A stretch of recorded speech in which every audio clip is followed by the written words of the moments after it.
Welcome to the second part of the chapter Resources in Development. Human survival के लिए और quality of life को maintain करने के लिए रिसोर्सेज बहुत ज़रूरी हैं, बट इसके ओवर यूटिलाइजेशन से बहुत सारी प्रॉब्लम्स हो रही हैं। जैसे पहली प्रॉब्लम रिसोर्स डिप्लीशन, हमारे रिसोर्सेज धीरे धीरे ख़त्म हो रहे हैं। दूसरी जो सबसे बड़ी प्रॉब्लम है वो है ग्लोबल इकोलॉजिकल क्राइसिस।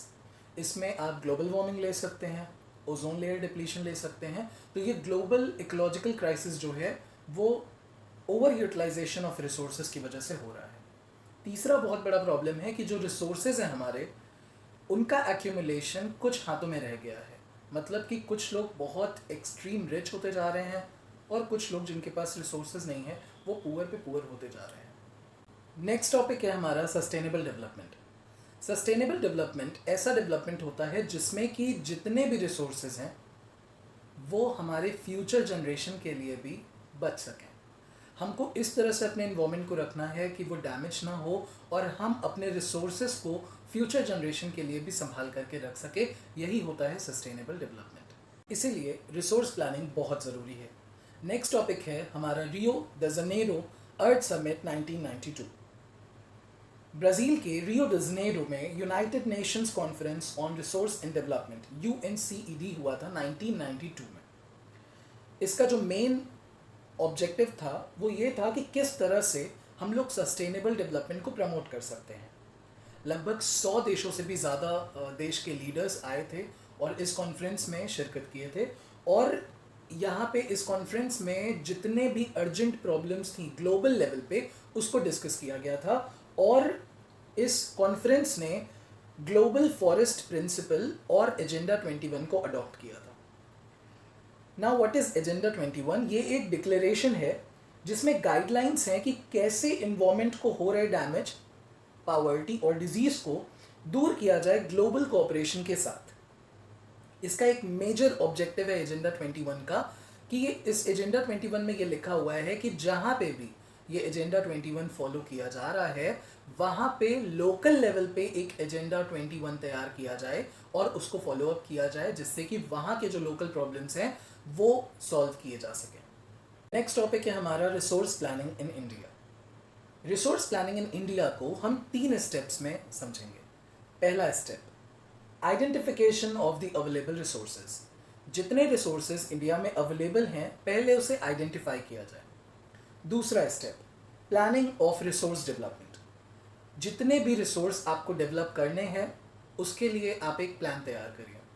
तीसरा step, matching of plans with overall national development plans. जो आपका उस पर्टिकुलर रीजन का जो प्लान है रिसोर्स डेवलपमेंट का, उसको आपको नेशन के जो रिसोर्स डेवलपमेंट प्लान्स हैं उनके साथ आपको मैच करके देखना होगा। तो ये 3 स्टेप्स हैं जिसके थ्रू इंडिया में रिसोर्स प्लानिंग की जाती है। इंडिया में जितने भी स्टेट्स हैं वहाँ पे रिसोर्सेज काफ़ी ज़्यादा डिस्ट्रीब्यूटेड फॉर्म में है। जैसे मैं आपको अगर कुछ स्टेट्स की एग्जांपल दूं तो अगर आप झारखंड की बात करो तो वहाँ पे कोल और मिनरल्स बहुत ज़्यादा अमाउंट में पाए जाते हैं। छत्तीसगढ़ और MP की बात करो तो वहाँ पे भी वही हालात हैं, कोल और मिनरल्स बहुत ही अमाउंट में पाए जाते हैं। अरुणाचल प्रदेश की बात करें तो वहाँ पे वाटर रिसोर्सेज बहुत ज़्यादा अवेलेबल हैं। राजस्थान की बात करें तो वहाँ पे विंड और सोलर एनर्जी प्लेंटी में है। तो प्लानिंग ज़रूरी है, तभी हम लोग इंडिया में अलग अलग जगहों से रिसोर्सेज ले करके जहाँ पे वो रिसोर्स अवेलेबल नहीं है उन जगहों पे पहुँचा सकें। तो रिसोर्स प्लानिंग इंडिया में बहुत ज़रूरी है। रिसोर्स प्लानिंग को शुरू से ही इंडिया में कहीं ना कहीं इम्पोर्टेंस दिया गया। That's why first 5 year plan जो था इंडिपेंडेंस के बाद का, उसमें भी रिसोर्स प्लानिंग की बात की गई है। नेक्स्ट टॉपिक है हमारा रिसोर्सेज एंड कॉलोनियलाइजेशन। कॉलोनियल पीरियड की अगर हम बात करें तो वहाँ पे ये देखा गया कि जब वो लोग आए, फॉरेनर्स इंडिया में आए, तो उन्होंने देखा इंडिया में रिसोर्सेज बहुत हैं, इंडिया में टेक्नोलॉजी नहीं है उस तरीके से कि उन रिसोर्सेज को निकाल करके यूज़ किया जाए। तो कॉलोनियलाइजेशन में क्या हुआ कि टेक्नोलॉजी आई बाहर से, वो यहाँ के रिसोर्सेज को एक्सप्लॉइट किए और इंडिया को भी ये समझ में आया कि सिर्फ रिसोर्सेज में रिच होना ही बहुत ज़रूरी नहीं है, आपके पास साथ में टेक्नोलॉजी भी होनी चाहिए जिससे कि आप उन रिसोर्सेज को निकाल सको। नेक्स्ट टॉपिक है हमारा conservation of resources. Conservation of resources की ज़रूरत क्यों पड़ रही है?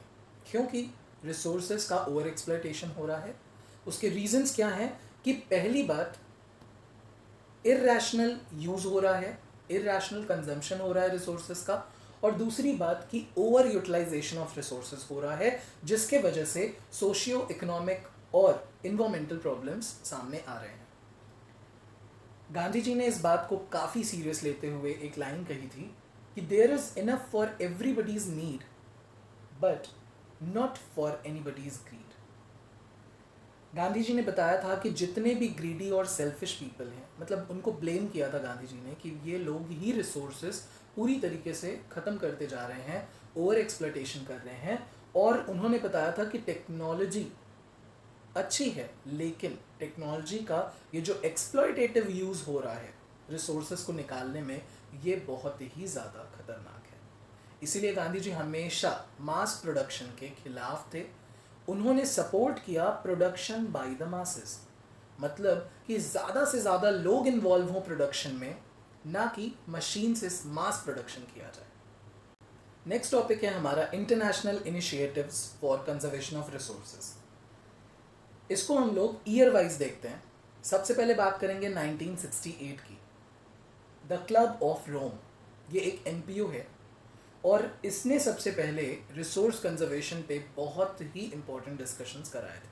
इसके बाद 1974 की बात करें तो शुमैकर ने गांधीयन फिलॉसफी को अपने स्मॉल इज ब्यूटीफुल नाम की बुक में मेंशन किया था। फिर उसके बाद 1987 ब्रेंटलैंड कमीशन रिपोर्ट ये आया। इसमें भी सस्टेनेबल डेवलपमेंट के बारे में हमको बताया गया, और इन्होंने भी एक बुक पब्लिश कराई जिसका नाम था आवर कॉमन फ्यूचर। उसके बाद 1992 रियो दे जनेरो के बाद हम लोग ऑलरेडी कर ही चुके हैं। तो इस तरह से कुछ इंटरनेशनल इनिशिएटिव्स हुए हैं रिसोर्स डेवलपमेंट को और रिसोर्स कंजर्वेशन को लेकर। आगे के टॉपिक्स के लिए पार्ट 3 ज़रूर देखें।